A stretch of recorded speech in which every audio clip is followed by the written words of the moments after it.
There comes a time in life when the roles between parents and children begin to change. For years, you've nurtured them, guided them, and put their needs before your own. But one day, you notice something feels different. Maybe they ignore your advice, dismiss your opinions, or even speak to you in a way that makes you feel small or like a burden. That kind of pain runs deep. If your children have started showing less respect than you deserve, it's natural to feel hurt, frustrated, or even angry. You might want to remind them of all you've done, the years spent putting them first. But here's the honest truth: anger won't fix this. Often, it only makes things worse. There is a gentler, more powerful way to rebuild respect, without fights, arguments, or resentment. Today, I want to share 6 simple yet profound shifts you can make when your children don't respect you. These changes in how you respond can quietly, but completely, transform the way they see you. Some might surprise you. If you stay with me until the end, you'll learn how to reclaim your place as a cherished and respected presence in their lives. Let's begin. Action 1. Stop chasing their approval. One of the biggest traps parents fall into, especially as they grow older, is trying too hard to please their children. Maybe you found yourself doing this, going out of your way to accommodate them, saying yes when you want to say no, putting their needs above your own, hoping that if you just do enough, they'll appreciate you more. But here's the painful truth: the more you chase their approval, the less respect they'll feel for you. True respect isn't earned through endless self-sacrifice, it grows from self-respect. When you're always bending, always giving in, always trying to keep the peace, you're teaching them that your feelings don't matter. And once they believe that, it becomes easy for them to take you for granted. I once met a woman named Margaret, a strong, independent woman in her younger years. But as she aged, she let her children make all the decisions, rearranged her life around their wishes, kept quiet about her own feelings, and ignored when they spoke down to her. "I just want to keep the family together," she told me. But what happened? Her children stopped valuing her. They saw her as someone who would always adjust, always agree, always stay silent. She thought she was preserving peace, but really, she was losing her voice. If your children don't respect you, the first step isn't to demand respect. It's to stop acting like you need their approval. Set boundaries. Say no when you need to. Speak your truth, even if it's uncomfortable. Because the moment you start honoring yourself, they'll begin to see you in a new light, and over time, that respect will return. Action 2. Don't argue, lead by example. When your children dismiss your opinions, talk over you, or treat you without respect, your first impulse might be to argue, to remind them of all you've done, to demand they listen. But here's something important: arguing rarely helps. It only drains your energy and deepens the divide. Think about it. When was the last time arguing convinced someone to truly respect you? Respect isn't won through loud words or fights. It's earned through how you carry yourself, through your calm presence, through the grace you show when tested. If you respond to disrespect with anger, you only confirm their power over you. I knew a man named Frank, a retired teacher who had led classrooms with confidence all his life. But at home, his grown children began treating him like an afterthought. They ignored his advice and dismissed his voice. Instead of arguing back, Frank chose calmness. He stayed grounded in his dignity, and slowly, that quiet strength changed how his children related to him. Respect grows not from conflict, but from steady, patient example. Frank's story is a powerful lesson in patience and quiet strength. At first, when his children ignored his concerns or even laughed at him, he tried arguing back, trying to prove he still deserved their respect. But the more he fought, the worse things became. Then, one day, Frank decided to change his approach. Instead of arguing, he started truly listening, really listening. He stopped chasing respect with words and began carrying himself like a man who already had it. He spoke calmly, with wisdom, without the need to win. Slowly, his children began to notice. They saw a man who wasn't desperate for their approval, who didn't need to prove himself, a steady figure of strength. If your children don't respect you, don't battle for it. Show them what respect looks like by how you treat yourself. Keep your dignity. Speak with confidence. And most importantly, never stoop to their level. When you hold your ground with grace, they will feel it, and in time, they'll follow your example. If you're still watching and finding these insights helpful, please comment number 2 below to let me know you're here. And if you haven't yet, consider subscribing and turning on the notification bell so you don't miss any future videos. Your support helps us keep creating content that informs and inspires. Now, let's move forward. Action 3. Withdraw your emotional dependence. One of the hardest lessons in growing older is realizing you can't rely on your children for emotional fulfillment. You love them deeply, and you want their love and respect in return, but the moment they sense you depend on them to feel valued, the balance of power shifts. Here's the reality: people, even your own children, respect those who are emotionally independent. When you lean on them for validation, affection, or attention, it puts pressure on them. Instead of feeling grateful, they may start to feel burdened. They might pull away, grow impatient, or even become irritated. And the more you chase their love, the less freely they give it. I once knew a woman named Helen. She was a kind-hearted mother who had given everything for her children. As they grew busy with their own lives, she found herself waiting by the phone, hoping for their calls. When they didn't call, she called them, too often, reminding them how much she missed them and wished they'd visit more. But instead of drawing them closer, it pushed them away. They began to see her calls as an obligation, not a joy.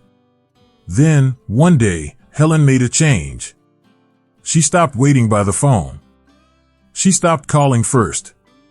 Instead, she turned her attention to herself, taking up new hobbies, going out with friends, caring for her own happiness. And something surprising happened: her children started calling more. They began respecting her time and saw her as someone with a full, rich life of her own. The lesson is clear: the less you depend on your children to make you feel needed, the more they'll value your presence. When you show them you can stand strong on your own, they will respect you, not out of obligation, but because they genuinely admire the life you've built. Action 4. Set boundaries and enforce them. One of the main reasons children lose respect for their parents is because parents allow it. If you let your children speak to you disrespectfully, dismiss your opinions, or treat your time and feelings as if they don't matter, they will continue to do so, not because they are bad people, but because family members tend to treat us the way we allow them. Setting boundaries doesn't mean cutting off your children or causing conflict.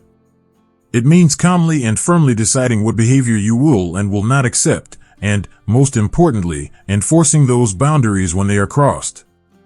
I remember a man named Robert, a retired businessman who had spent his life running a company with discipline and confidence, but adult children, Robert struggled to find his footing.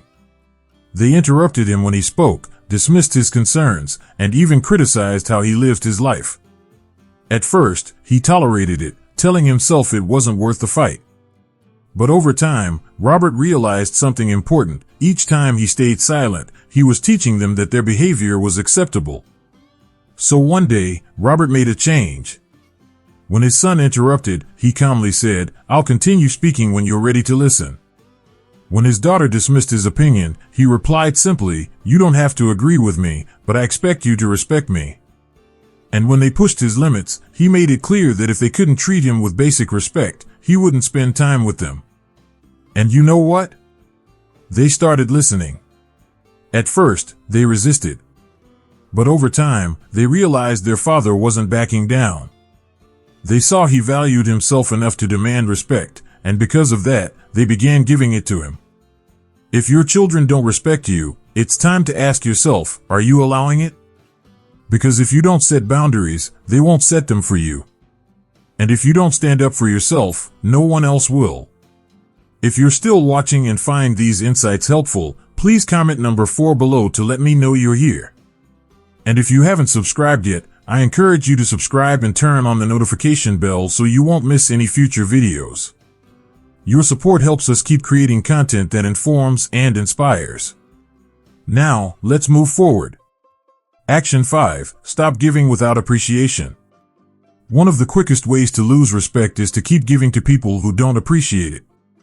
As parents, we do this more often than we realize. We give our time, energy, and support, even when it goes unacknowledged, even when it's taken for granted, even when we're met with entitlement.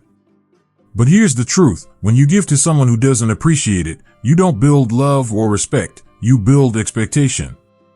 They stop seeing your kindness as a gift and start seeing it as something they're owed. And the moment you stop giving, they don't feel grateful, they feel inconvenienced. I once knew a man named George, a father who was always generous with his children. He helped them financially whenever needed, dropped everything to assist them, and even rearranged his life to fit their needs. But instead of gratitude, he faced complaints. They never said thank you, instead, they expected more. And the worst part? When George finally needed their help, they were too busy. Then one day, George made a change. He stopped overextending himself. He stopped offering help before it was even asked. Most importantly, he started saying no when he needed to. At first, his children were frustrated. They didn't understand why he wasn't bending over backward anymore. But over time, something shifted. They began to value his time and appreciate his efforts, because suddenly they realized his generosity wasn't unlimited, it was a gift, not a guarantee. If you feel your children don't respect your time, effort, or kindness, take a step back. Ask yourself, are you giving more than you should? And if so, what would happen if you stopped? Because when you teach people your generosity depends on respect, they will start treating it that way. Action 6. Build a life outside of them. One of the most powerful ways to regain your children's respect is to show them your happiness doesn't revolve around them. As parents, it's natural to devote ourselves to our children, making them the center of our lives. But as we grow older, that dynamic shifts. If you've spent your entire life prioritizing them, they might start to see you as someone who has nothing else going on. People respect those who have their own purpose, interests, and sense of fulfillment. When children see that you rely on them for entertainment, validation, or meaning, they may begin to feel overwhelmed, or worse, they might start to see you as someone who doesn't have a life of their own. I once knew a woman named Eleanor, a widow in her late 70s. After her husband passed, she poured all her energy into her children's lives, checking in constantly, giving advice they hadn't asked for, expecting them to fill the space her husband once held. But instead of drawing them closer, it pushed them away. Their visits became fewer, their calls shorter, and Eleanor felt lonelier than ever. Then Eleanor made a choice. She joined a book club, started traveling with friends, and volunteered at a local community center. She stopped making her children the center of her world, and something wonderful happened. Her children began reaching out more. They became curious about what she was doing. They admired her independence. They respected her. If your children don't respect you, ask yourself, do they see you as someone with a full, meaningful life? Or do they see you as someone waiting around for their attention? When you show them that you are truly living, not just existing, they will begin to see you in a whole new light. If you're still watching and finding these insights valuable, please comment number 6 below to let me know you're here. And if you haven't yet, I recommend subscribing and turning on the notification bell so you don't miss future videos. Your support helps us continue creating content to inform and inspire you. Final thoughts. Respect isn't something you can demand from your children. It's something you inspire through the way you carry yourself, the boundaries you set, and the life you live. If they've started treating you with less care, less consideration, or less respect, don't waste your energy on anger. Instead, shift your approach. Stop chasing their approval, because the less you need it, the more they'll give it. Lead by example. Your dignity speaks louder than words. Withdraw your emotional dependence. The more self-sufficient you are, the more they'll respect your presence. Set boundaries. People treat you as well as you allow them to. Stop giving without appreciation. When generosity is taken for granted, it loses its value. And most importantly, build a life outside of them. People respect those who have their own purpose, joy, and fulfillment. If you do these things, something remarkable will happen. Your children will start seeing you in a new light, not as someone waiting for their attention, but as someone who commands respect simply by being who they are. And in time, that respect will come back, not because you demanded it, but because you earned it. Thank you for joining us today. We'd love to hear from you. Please leave a comment below sharing one thing you learned and how you plan to use it in your life. Your thoughts mean a lot to us, and reading your comments gives us great encouragement. If you enjoyed this video and found it helpful, please like, subscribe, and share. Your support helps us keep creating meaningful content to inform and inspire you. Thanks for watching, and we look forward to seeing you in the next video.